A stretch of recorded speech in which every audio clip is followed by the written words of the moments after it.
Majority Floor Leader. Okay. Mr. Speaker, I move that to recognize the Honorable Marcoleta, Dante Marcoleta of Sagip Party List. What is the nature of the matter in which the gentleman from Party List Sagip is rising? I will speak, Mr. Speaker, on the recently concluded deal between TV5 and AbsCbn. The gentleman has 10 minutes. Thank you, Mr. Speaker. Mr. Speaker, I rise on a question of privilege. Last week, the merger between AbsCbn and TV5 was announced.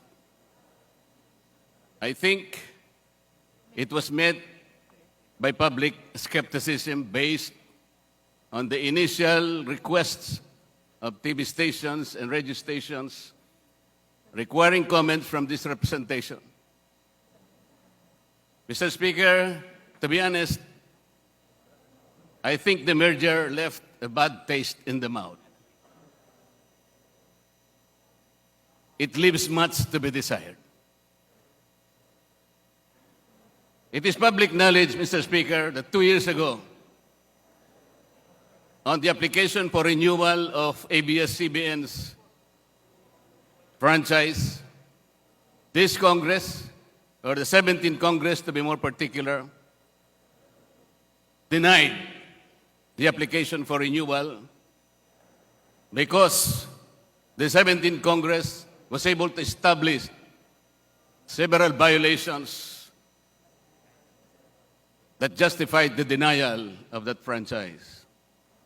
What are these, Mr. Speaker? I can recall a long list of violations. AbsCbn did not have a permit on the digital broadcast for all their channels. It has no permit for the encryption of its signal and its contents. AbsCbn violated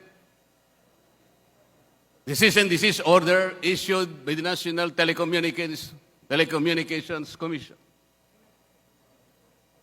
AbsCbn also operated and sold illegally millions of TV Plus black boxes without the approval of the National Telecommunications Commission. AbsCbn also made telecast on pay-per-view even without the authority of the conditional access system by the NTC. Mr. Speaker, there were flagrant violations, not only the rules and laws, but also the Constitution.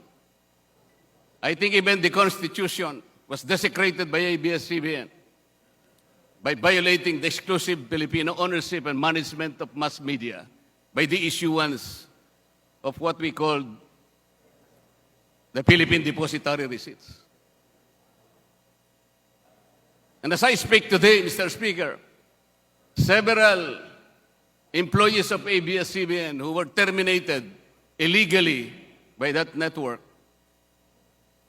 won their cases in the Supreme Court, 2 cases of regularization and 6 cases of illegal dismissal. These cases were won in the Supreme Court, Mr. Speaker. And 2 of these already had entry of judgment issued by the Supreme Court. But the NLRC, Mr. Speaker, for unknown reasons, did not even lift a finger to help the workers. Some of them are older already, and some are dying already, Mr. Speaker. I can probably blame the concerned agencies of government who did not act on these violations. For example, the BIR promised at that time that they will look into those allegations of non-payment of taxes, of correct taxes, by employing a dubious subsidiary called Big Dipper to operate like a tax shield in order to evade the payment of rightful taxes, billions of taxes due to the government, Mr. Speaker. There is a subsisting memorandum order of NTC, Mr. Speaker, that a franchise grantee should not enter into commercial agreements in which the NTC has jurisdiction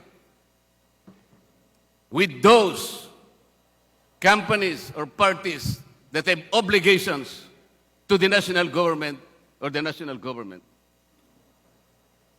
It is my humble submission, Your Honor, Mr. Speaker, that these violations, oh, by the way, Mr. Speaker, this representation calculated the administrative penalties that should be paid by AbsCbn to the government. And my calculations totaled 1.6 trillion pesos.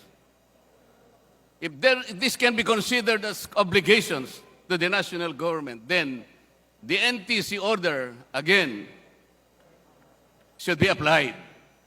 Ang problema kasi, Mr. Speaker, this concerns agencies, NTC, the BIR, although it promised to look into the allegations of these tax evasion schemes, did not bother.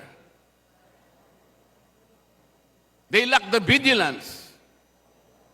They did not summon the agency or even the sense of duty required by the respective offices. And by every measure, Mr. Speaker, I think even TV5 has some obligations in this deal. With the substantial purchase, Mr. Speaker, of the outstanding stocks of AbsCbn,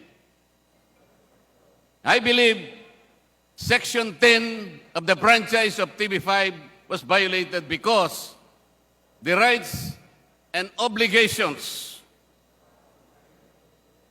have virtually been transferred to AbsCbn. Who pwede ba, Mr. Speaker, na ang isang network na hindi na natin binigyan ng lisensya because of this established violations, wala na siyang prangkisa. Pwede ba siyang sumakay ng ganun-ganun lang without settling the obligations to the country, to the government? Is it possible that something that cannot be achieved or obtained directly can be obtained indirectly? I think this is a basic dictum in law, Mr. Speaker. We cannot do that. Section 10 of the franchise of TV5 also prohibits merger with other entities without prior approval of Congress. Wala pa po tayong approval. So I said, this particular deal must be looked into, Mr. Speaker. And I think, because of this deal, we have yet to have let the proverbial cat out of the bag, Mr. Speaker. Why? MediaQuest, the parent company of TV5, is owned by PLDT Beneficial Trust Fund. And the grapevine, Mr. Speaker, is so loud that PLDT Beneficial Trust Fund is owned by an Indonesian national. So if we will reminisce, Mr. Speaker, that the PDRs were utilized indirectly as conduits for foreigners to own mass media in this country by desecrating and circumventing the very constitution that we have. Baka naman ang mangyari, ganito rin, Mr. Speaker. Magigising na lang tayo and we will have to see deja vu once again.